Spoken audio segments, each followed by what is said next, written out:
السلام علیکم۔ پروگرام کتب نما کے ساتھ طاہر احمد بھٹی آپ کی خدمت میں حاضر ہے۔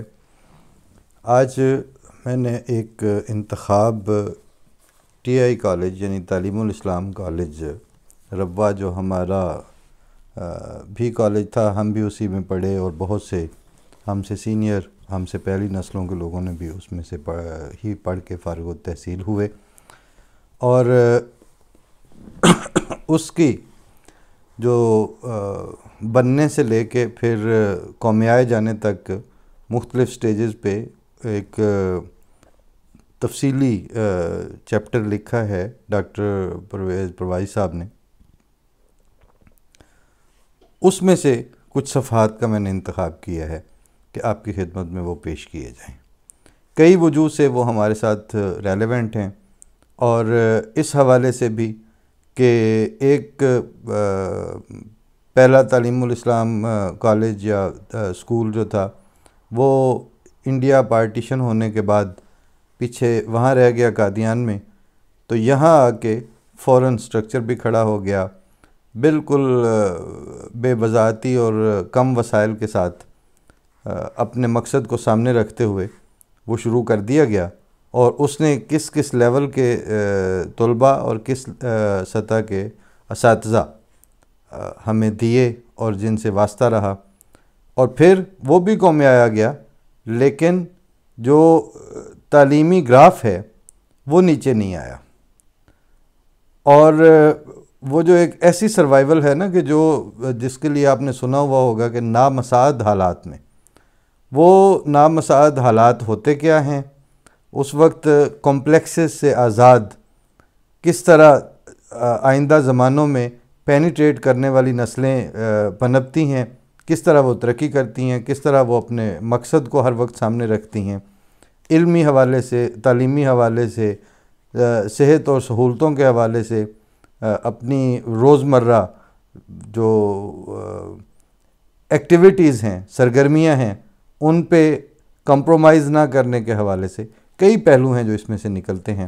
میں بہرحال مضمون شروع کر دیتا ہوں، پتہ نہیں ایک گو میں تو بہرحال یہ نہیں ہو سکے گا، 2 دفعہ میں مکمل ہو پائے یا 3 میں، لیکن یہ حصہ ہم نے سوچا ہے کہ گاہے گاہے باز خان این قصہ پارینہ را، تازہ خواہی داشتن گرداغ ہائے سینہ را، تو اسی کے مصداق میں آج یہ پیش کرنے لگا ہوں۔ لکھتے ہیں پرویز صاحب، لکھتے ہیں کہ کالج کی پڑھائی شروع ہو گئی، ہم پکے اور کھرے بلکہ پیش کے ساتھ کھرے مستشرق تھے۔ اردو، عربی، فارسی کے ساتھ منہ کا ذائقہ خراب کرنے کے لیے پہلے اکنامکس رکھی، پھر انٹر کے امتحان سے چند مہینے پہلے تاریخ رکھ لی، اور فیل ہو جانے کے امتحان سے بچ گئے، ورنہ اکنامکس تو ہمیں لے ڈوبتی۔ ان مضامین کا ایک کیا سب سے بڑا فائدہ یہ تھا کہ شوق آوارگی کی تسکین کے لیے وافر مواقع میسر تھے۔ جی چاہا تو کلاس میں چلے گئے، نہ چاہا تو نہ گئے۔ البتہ عربی کی کلاس سے غیر حاضری کے لیے شرعی بہانے تراشنا پڑتے تھے، اور یہ بہانے تراشنے کے لیے ہم نے باب الحیل کا بالاستیعاب مطالعہ کر رکھا تھا۔ یہ حیل و حجت والا جو ہے۔ کالج کے دوسرے سینئر استاد فلسفہ کے استاد تھے، جن کے باب میں لوگوں نے ہمیں بہت ڈرا رکھا تھا کہ طبیعت کے بہت سخت ہیں، ہو حلقہ یاراں تو بریشم کی طرح نرم، رزم ادب و شعر میں فولاد ہے مومن۔ اردو کے بڑے نغز گو شاعر ہیں، ہم نے سوچا شاعر ہیں تو اپنے کلام کے چھپنے پر بہت زیادہ خوش ہوں گے۔ ان کی ایک غزل ان سے ایک محفل خاص میں سنی اور اپنے ذہن میں محفوظ کر لی۔ گھر آ کر وہ غزل کاغذ پر اتاری اور المنار کے اگلے شمارے میں بڑے تمتراک سے شائع کر دی۔ پرچہ کا چھپ کر آنا تھا کہ گویا بھونچال آ گیا۔ سنا کہ قبلہ اپنے تمام تیر و تفنگ سمیت ہمیں ڈھونڈتے پھرتے ہیں کہ کدھر ہے وہ ناہنجار ایڈیٹر جس نے میرا کلام بلاغت نظام میری اجازت کے بغیر چھاپ دیا ہے۔ مٹا کے خاک نہ کر دوں تو داغ نام نہیں۔ پرنسپل صاحب سے اس دوران آمنا سامنا ہو گیا۔ مسکرا کر فرمایا، کیوں میاں، سنا ہے آج کل روپوش ہو؟ ہم نے کہا جی سنا ہے بزرگ میری تلاش میں ہے۔ فرمایا تلاش سی تلاش، خیر مناؤ۔ ابھی ہم اسی مکالمہ میں مبتلا تھے کہ وہ بزرگ استاد آ گئے۔ ہمیں پرنسپل صاحب سے محو گفتگو دیکھا تو ٹھنڈے پڑ گئے، کیونکہ پرنسپل صاحب سے ان کا افسر ماتحت کا نہیں، عشق و محبت کا رشتہ تھا۔ پرنسپل صاحب نے ہمیں ان کے سپرد کیا کہ لیجئے آپ کا مجرم حاضر ہے۔ اب ان کی کیا مجال کہ ہمیں کچھ کہیں۔ ان کی آنکھوں سے برسات کی جھڑی لگ گئی۔ ہم حیران پریشان اور سراسیمہ۔ کالج کا کوریڈور طلباء سے اٹا اٹ بھرا ہوا، ہم خاموش کھڑے ہیں اور وہ بزرگ دھاروں رو رہے ہیں۔ بارے ان کی طبیعت میں ذرا سا ٹھہراؤ پیدا ہوا تو فرمایا آپ نے بہت ظلم کیا، بہت ظلم کیا، اب خدا کے لیے آئندہ ایسا ظلم نہ کیجیے گا، اور یہ کہہ کر پھر رونے لگے۔ وہ واپس ہوئے تو ہم ان کے پیچھے پیچھے ان کے حجرے تک ساتھ آئے۔ فرمایا جائیے میری جان چھوڑ دیجیے۔ تب ہمیں معلوم ہوا کہ یہ شاعر بے بدل اپنا کلام سنانے یا چھپوانے کا قائل نہیں۔ وہ جو کہتے ہیں اور کھل جائیں گے 2-4 ملاقاتوں میں، درست ہوگا، مگر ان 2-4 ملاقاتوں نے کم از کم 2 سال کا وقت لے لیا۔ 2 سال کے بعد کالج کے ایک مشاعرے میں ہماری یہ غزل سن کر پسیجے اور ہمیں ازراہ کرم اپنے احباب کے زمرہ خاصان میں شمار فرمایا۔ پھر تو یہ حال ہوا کہ کلام چھپوانے کی بجائے ہمیں سنا کر نچنت ہو جاتے کہ چلو یہ چیز تو محفوظ ہو گئی۔ سنا ہے ابھی پچھلے دنوں، اور یہ نصف صدی کا قصہ ہے، 2-4 برس کی بات نہیں۔ کسی مشاعرے میں فرمایا، ہمیں شعر یاد نہیں رہتے، اس فقیر کا نام لے کر فرمایا کہ وہ ہوتا تو یاد کرواتا کہ اس غزل کا فلاں شعر کیا ہے۔ اب تو ہمارا اپنا یہ حال ہے کہ شعر تو دور کی بات ہے، مصرے تک یاد نہیں رہتے۔ بقول شخص اب ہمارا حافظہ دروغ گو والا ہو کر رہ گیا ہے۔ دروغ گو حافظہ، دروغ گو را حافظہ نہ باشد، کہ جھوٹے کا حافظہ نہیں ہوتا۔ یہ انہوں نے نام لیے بغیر تقریباً 1.5 صفحے میں مسلسل حضرت چودھری محمد علی مظفر مرحوم ان کا ذکر خیر فرمایا ہے، لیکن میں اس میں خود سے کچھ کہنے کی بجائے زیادہ میری کوشش یہ ہے کہ وہی تسلسل سے آگے پڑھتا چلا جاؤں تاکہ زیادہ سے زیادہ صفحے سمیٹے جا سکیں۔ سائنس ہم نے پڑھی نہیں مگر گاڑی چھنی تو سائنس کے اساتذہ کے ساتھ۔ نصیر خان صاحب علی گڑھ کے بانکے سجیلے گریجویٹ، باسکٹ بال کے کھلاڑی اور کوچ، یونین کے انچارج تھے، اس لیے ہمیں ان کے سایہ عاطفت میں آنا پڑا۔ یونین کے مباحثوں میں حصہ لینے کا شوق چرایا۔ کچھ ٹوں ٹاں اسکول کے زمانے سے کر لیتے تھے، کچھ زمانہ بیکاری میں اپنے نوجوانوں کی تنظیم میں تقریریں کر چکے تھے، اس لیے خیال ہوا کہ یونین میں تقریر کرنا کون سا مشکل کام ہے۔ مباحثے کا اعلان ہوا تو ہم نے بھی نام لکھوا دیا۔ مددگار کارکن نے آ کر نصیر خان صاحب کہا کہ نصیر خان صاحب یاد کر رہے ہیں۔ پی این یا چپڑاسی کے لیے ربوہ کے اداروں میں مددگار کارکن کی اصطلاح اور ٹائٹل استعمال ہوتا ہے۔ ہم ڈرتے ڈرتے یونین کے دفتر میں گئے۔ ایک نہایت سرخ و سفید وجی صاحب تشریف فرما تھے۔ چھوٹتے ہی کہنے لگے، آپ کے بارے میں بڑی بری باتیں سنی ہیں، کیا وہ سب ٹھیک ہیں؟ ہم نے کہا جی اگر بری باتیں سنی ہیں تو یقیناً ٹھیک ہوں گی، کیونکہ کوئی اچھی بات تو ہمارے ساتھ منسوب نہیں ہو سکتی۔ زیر اور پیش دونوں کے ساتھ کھل گئے اور فرمایا، آپ کے غزل چھاپ دینے کا مارکہ مجھ تک پہنچ چکا ہے، اب کہیے مباحثوں میں آپ کیا کیجیے گا؟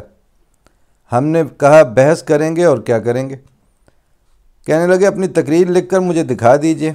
اب تقریر تو کرنے کی چیز ہوتی ہے، لکھ کر پڑھی تو کیا پڑھی، مگر اس سے مفر نہ تھا کہ تقریر لکھی، پھر اس کو رٹا لگایا، پھر سٹیج پر آئے اور شومیہ قسمت کے عین منجدھار میں بھول گئے۔ بڑی تھڑی تھڑی ہوئی، مخالفین نے خوب لتے لیے، مگر نصیر صاحب خوش ہو گئے۔ کہنے لگے جو مقرر بھولتا ہے اس میں اچھا مقرر ہونے کی صلاحیتیں ہوتی ہیں۔ ہمیں رٹا لگانے پر اعتراض تھا، مگر بعد کو یہ پڑھا کہ چرچل بھی ہر تقریر پہلے لکھتا تھا، پھر اسے رٹا لگاتا تھا۔ اس کی جتنی مارکۃ الآراء تقاریر ہیں اور اس نے بظاہر فی البدی کی ہیں، ساری کی ساری لکھی ہوئی اور باقاعدہ آئینے کے روبرو کھڑے ہو کر مشق کی ہوئی تقریریں ہیں۔ پہلے ہی مباحثہ میں ایک صاحب ہمارے حزب مخالف میں تھے جو تقریر کم کرتے تھے اور ہاتھ زیادہ چلاتے تھے۔ ہم نے ان کی تقریر کے رد میں ان کی تقریر کو مارکۃ الآراء تقریر کہنے کی بجائے مارکۃ الآزاد تقریر کہا تو نصیر صاحب نے بآواز بلند داد دی، اور یونین کا انچارج داد دے دے تو دوسروں کی کیا مجال کہ داد نہ دیں۔ چنانچہ وہ مباحثہ ہم نے لوٹ لیا۔ پھر ہمیں باہر کے کالجوں میں مباحثوں میں جانے کی اجازت ملنے لگی، اور اس طرح ہمارا باہر کی دنیا کے دانشوروں سے تعارف ہوا۔ اگر ایسا نہ ہوتا تو بخدا ہم ایک بے بہا دولت سے محروم رہ جاتے۔ سائنس کے آدمی تھے، مگر سائنس والوں کی خشکی اور یبوست ان میں نہیں تھی۔ نصیر خان صاحب کا ذکر ہو رہا ہے۔ ایسی یبوست کے لیے اور بہت تھے۔ سائنس والوں میں سے پروفیسر حبیب اللہ خان علی گڑھ یونیورسٹی کے گریجویٹ تھے، عثمانیہ یونیورسٹی میں کچھ عرصہ اردو میں کیمسٹری پڑھا بھی چکے تھے۔ یہاں کا لیکچر یہاں بھی اردو میں ہونا چاہیے تھا، مگر پنجاب یونیورسٹی کا دستور نرالا تھا۔ ذریعہ تعلیم اردو کی بجائے انگریزی تھا، مگر حبیب اللہ خان صاحب ذرا جو اس باب میں ہیٹے ثابت ہوئے ہوں، کلاس میں کیمسٹری انگریزی میں پڑھاتے اور سائنسی مضامین پر کتابیں اردو میں لکھتے اور حکومت سے انعامات پاتے۔ غالباً کالج کے پہلے استاد تھے جنہیں خلا کی تسخیر اور سمندر کے عجائبات نامی کتاب لکھنے پر انعام ملا۔ ہمارے کالج میں ایک سے ایک نابغہ روزگار استاد بھرا ہوا تھا، مگر کالج روا میں منتقل ہوا تو بایولوجی میں سرے سے کوئی استاد تھا ہی نہیں۔ ایسا بھی ہوا کہ طلباء میں سے ذہین فتین طالب علم خود تیاری کرتے اور اپنے ساتھیوں کو بایولوجی پڑھاتے۔ عزیزم ڈاکٹر حمید اللہ خان اللہ بخشے اتنا تیز ترار بچہ تھا کہ اپنی کلاس کو پڑھاتا بھی تھا اور اپنی پوزیشن بھی برقرار رکھتا تھا۔ پھر ان کے بعد بعض BSc پاس اساتذہ بایولوجی پڑھانے لگے۔ کیمسٹری کے استاد برادرم رفیق احمد ثاقب نے خاص طور سے بایولوجی پڑھ کر لڑکوں کو بایولوجی پڑھائی، تاں کہ اپنے وقت کے نستعلیق اور وزادار استاد ڈاکٹر چودھری نصیر احمد بشیر پنجاب یونیورسٹی میں اول آئے اور روا کالج میں پڑھانے کے لیے آ گئے۔ اس طرح بایولوجی ڈپارٹمنٹ کی کمی پوری ہوئی۔ پروفیسر نصیر احمد بشیر کی وزاداری کی بات آئی تو یہ بتا دوں کہ وہ روا کے آخری شمال مغربی کونے پر بنی ہوئی ایک ڈھنڈار کوٹھی میں اکیلے رہتے تھے۔ صبح صبح اپنا اکیڈیمک گاؤن زیب تن فرماتے، ننھے منھے روسی ٹیریئر کتے کی زنجیر پکڑتے اور خرامہ کالج کی جانب رواں دواں ہو جاتے۔ گاؤن سے نئے نویلے سوٹ کی حفاظت ہو جاتی اور اس کتے کی خاطر خواہ اب یہ لفظ اٹک گیا کیونکہ یا تو پرنٹنگ کا مسئلہ ہے کہ مشی کا انتظام بھی ہو جاتا، لیکن یہ بہرحال یہاں پہ کوئی ایسی مس پرنٹنگ ہے کہ میں معذرت چاہتا ہوں اس کے لیے۔ کالج پہنچتے تو بعض اوقات کتا بھی ہز ماسٹرز وائس کے کتے کی طرح کلاس میں یا لیبارٹری میں ان کے لیکچر کے لیے گوش بر آواز رہتا۔ نصیر احمد بشیر صاحب جلد ہی PhD کے لیے امریکہ چلے گئے۔ ان کے بعد سید حبیب الرحمان آئے۔ پھر زوالوجی میں ایک اور نابغہ روزگار استاد محمد شریف خان صاحب آ گئے اور یہ حیاتیات کے شعبہ کی کمی خون کا تدارک ہوا۔ کالج میں انگریزی کے مضمون کی تدریس کے لیے اساتذہ کی ایسی کمی تھی کہ ایک استاد جو بظاہر سیاسیات کے پرائیویٹ MA تھے سٹاف پر لائے گئے اور وہ FA کے طلباء کو انگریزی پڑھاتے تھے۔ خود کسی کالج میں نہیں پڑھے تھے، اس لیے ان کا تلفظ مشہور خلائق تھا۔ شارلٹ برونٹے کا نام 4 لوٹے برونٹے کر کے لیتے تھے۔ مشہور رائٹر ہیں انگریزی کے ادیب، تو ان کا نام شارلٹ برونٹے کی جگہ 4 لوٹے برونٹے کہہ کر لیتے تھے۔ ہم مزے لینے کے لیے جان بوجھ کر ان سے یہ نام بار بار پوچھا کرتے تھے۔ پھر ایک سے ایک نابغہ انگریزی کے شعبے میں آ گیا۔ مرزا خورشید احمد تو انگریزی کے آدمی تھے۔ کنور ادریس صاحب پولیٹیکل سائنس میں MA ہونے کے باوجود ان سے بھی زیادہ انگریزی کے آدمی ثابت ہوئے۔ ایسی نستعلیق زبان بولتے اور ایسی خوبی اور خوبصورتی سے بولتے کہ ہم لوگ کتاب دیکھنے کی بجائے ان کا روح مبارک دیکھتے رہتے۔ گویا ہم ہیں اہل کتاب چہروں کے، کہنے کو ہم نے ان سے انگریزی پڑھی ہے، مگر حقیقت یہ ہے کہ انگریزی ہی ہم نے ان سے نہیں پڑھی۔ بس مکتب غم دل میں سبق لینے کا مضمون رہا۔ وہ جلد ہی سی ایس پی کو پیارے ہو گئے۔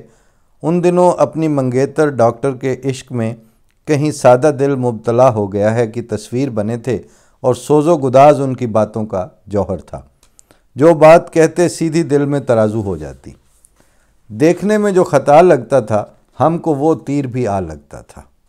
ان کے کالج سے چلے جانے کے بعد ہم 2-4 دوست کافی عرصہ تک کلاس میں نہیں جا سکے۔ یہی سوچتے رہے، تھی وہ ایک شخص کے تصور سے، اب وہ رعنائی خیال کہاں۔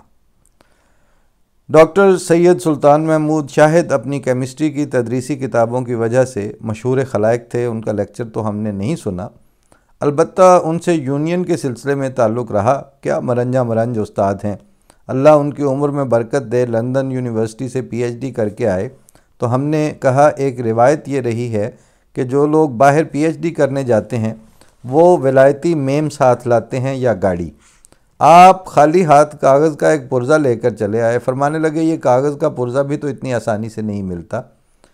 ان کے اس کہے کی صداقت اس وقت آشکارا ہوئی جب خود ہم اس مرحلے سے گزرے، یا بعد میں ڈاکٹر شریف خان صاحب گزرے۔ پروفیسر شریف خان صاحب جوانی ہی میں بین الاقوامی سائنس ریسرچ جرنلز میں چھپنے لگے تھے۔ نہایت محنتی آدمی ہیں اور ہر وقت اپنے سانپوں، کچھوؤں، مینڈکوں میں گھرے اور چھپکلیوں سے اٹکیلیاں کرتے رہتے ہیں۔ امریکہ کے رینگنے والے جانوروں کے حلقہ احباب میں بہت نامور ہیں۔ ان کے سینکڑوں research papers in research journals میں چھپ چکے ہیں۔ جب ان کا پی ایچ ڈی کا مقالہ یونیورسٹی میں پیش ہوا تو ان کے ممتحن وہ لوگ تھے جو ان کے ریسرچ پیپرز کا حوالہ دیتے نہ تھکتے تھے، مگر جب انہیں ڈگری دینے کا وقت آیا تو انہیں چپ لگ گئی اور کچھوے کی طرح دم سادھ لیا۔ کیا آپ یقین کریں گے کہ 6-7 برس ان کی ڈگری جاری نہ کی گئی؟ پنجاب یونیورسٹی نے 6-7 سال تک ان کی ڈگری روکے رکھی۔ ان کا بیٹا عزیزی محمد ظفر اللہ ان سے پہلے پی ایچ ڈی ہو گیا۔ باپ کی ڈگری بیٹے کے ڈاکٹر بن جانے کے بعد جاری ہوئی۔ الحمدللہ کہ یونیورسٹی والوں کو خیال آ گیا، ورنہ ان کے پوتے کے پی ایچ ڈی ہو جانے پر جاری کرتے تو بھی ہم ان کا کیا بگاڑ لیتے۔ عزیزی ظفر اللہ سے ہم نے اس کا امریکہ کا پتہ پوچھا تو کہنے لگا پتہ یہ ہے، میرا نام زی سے ظفر اللہ لکھیے گا۔ ہم نے کہا بیٹے ہم وزادار لوگ ہیں، تمہارا نام زوئے سے لکھتے آئے ہیں، اسی سے لکھیں گے۔ زی سے تو ہم لکھنے سے رہے، زیادہ سے زیادہ اتنی رعایت کر دیں گے کہ زیڈ سے لکھ دیں گے، اس سے زیادہ کہ ہم سے توقع مت کرو۔ ہمارے دوست نصیر احمد خان نے روایت زمانہ برقرار رکھی، ڈرہم یونیورسٹی سے پی ایچ ڈی کی ڈگری اور اٹلی سے ایک نئی فوکس ویگن ساتھ لائے، ورنہ ہمارے مرزا گیسو دراز صاحب کی طرح انہیں بھی سسرالی گاڑی پر اکتفا کرنا پڑتا۔ اب کالج کے سٹاف پر کم از کم 3 پی ایچ ڈی اساتذہ ہو گئے، اور یہ مفصلات کے یعنی آس پاس کے چھوٹے شہروں کے کسی کالج کے لیے بہت بڑا اعزاز تھا۔ کالج کے بزرگ اساتذہ کا بڑا علمی دبدبہ تھا۔ پروفیسر اخوند عبد القادر انگریزی کے نامی اساتذہ میں سے تھے۔ پروفیسر میاں عطاء الرحمن کی علمی وجاہت کے آگے بڑے بڑے طبعیات دانوں کا زہرہ آب ہوتا تھا۔ پروفیسر بشارت الرحمن صاحب کی عربی دانی اور پروفیسر چودھری محمد علی کی فلسفہ رانی کے آگے کوئی دم نہیں مارتا تھا۔ کالج کے 2 اساتذہ حسن ظہیر اور کنور ادریس اور طلباء میں سے رضا علی سی ایس پی میں چنے گئے اور بڑی نیک نامی پائی۔ طلباء میں سے اکثر سپیریئر سروسز میں آئے، finance, accounts, taxation, railway, police service اور فارن سروس میں تو ہمارے شاگرد بھی پہنچے اور سفیر کے مرتبہ تک ترقی پائی۔ کالج کے طلباء میں سے کئی عدلیہ میں سیشن جج کے مرتبہ تک پہنچے، اور ہمارا ایک کلاس فیلو یار محمد اسلام بھٹی تو ہائی کورٹ کا جج ہو کر ریٹائر ہوا۔ ہمارے ملک میں امتیاز و تفریق کا دورہ نہ ہوتا تو کئی ایسے تھے جو ہائی کورٹ کیا سپریم کورٹ تک پہنچتے۔ ابھی پچھلے دنوں کالج کے زمانے کے ایک پرانے دوست بیرسٹر مبشر لطیف یہاں کینیڈا آئے۔ اس وقت لاہور ہائی کورٹ میں ان کے شاگردوں کی متعدد بے تعداد ججی کے مناصب پر سرفراز ہے۔ غرض اس کالج کا دائرہ فیضان قومی اور بین الاقوامی حلقوں تک ممتد ہے۔ پولیس میں تو ہمارا ایک شاگرد طاہر عارف ماشاءاللہ آئی جی کے مرتبہ تک پہنچا ہوا ہے۔ اب وہ طاہر عارف صاحب کی وفات ہو چکی ہے، لیکن اسلام آباد میں جب وہ تھے ایڈیشنل آئی جی ہوئے تو اس وقت ہماری بھی ملاقاتیں رہیں۔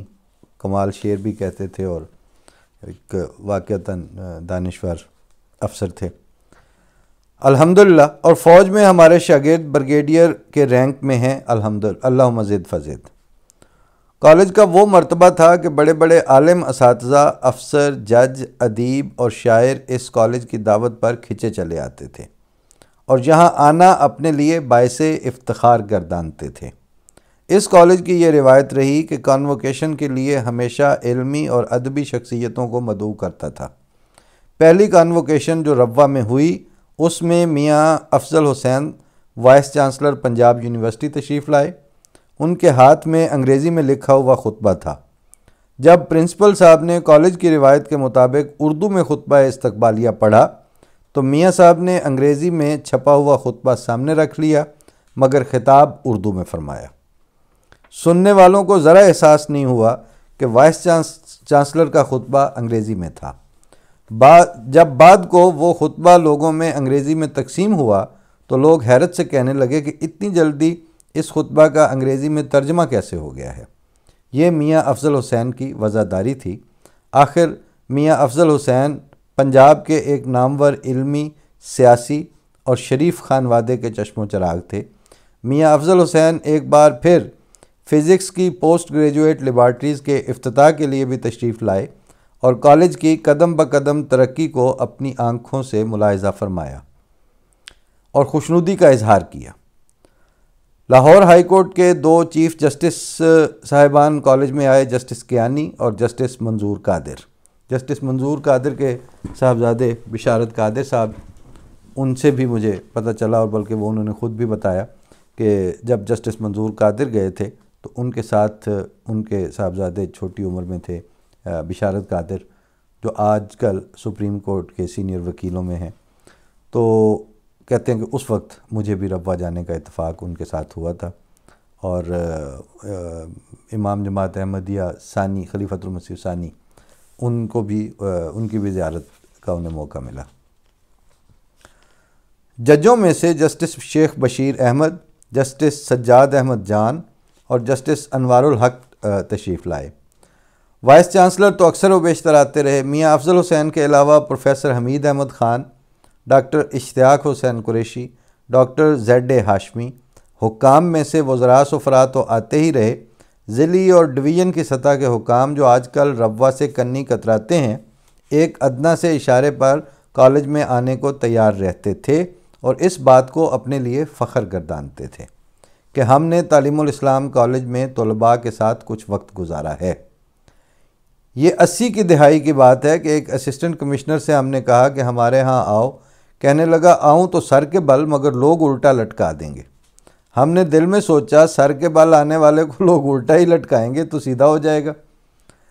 میں نے کہا جو تمہارا کمشنر ہے وہ غریب خانے پر قدم رنجہ فرما چکا ہے، اس کا تو سر سلامت ہے۔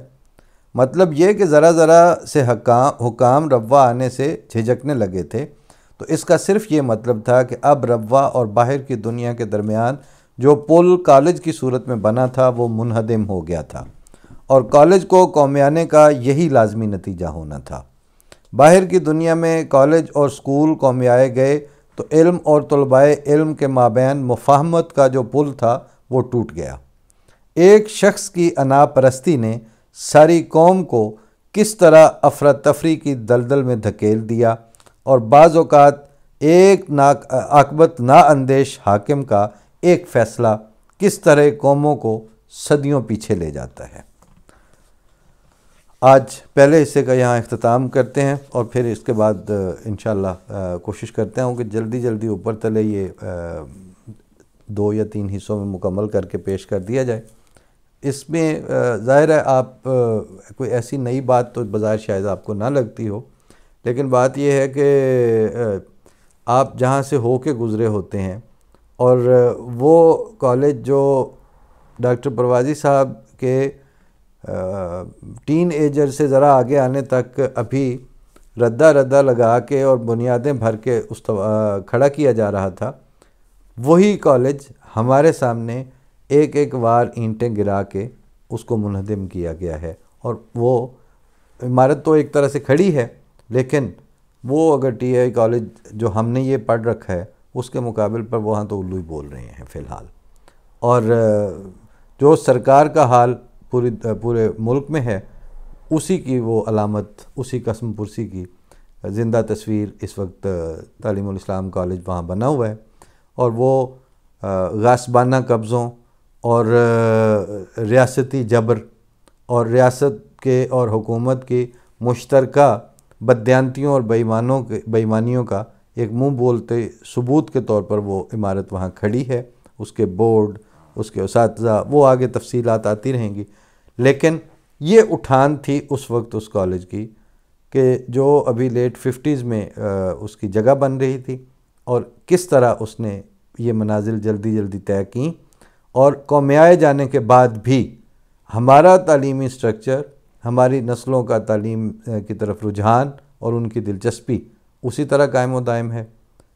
باقی جو قومیانے والوں کا، بلکہ ہتھیانے والوں کا جو حال ہے وہ تو اب آپ کے سامنے ہی ہے سب کے، اس پہ کیا کہیں. اگلے حصے میں پھر انشاءاللہ ملاقات ہوتی ہے. فی امان اللہ. السلام علیکم ورحمۃ اللہ.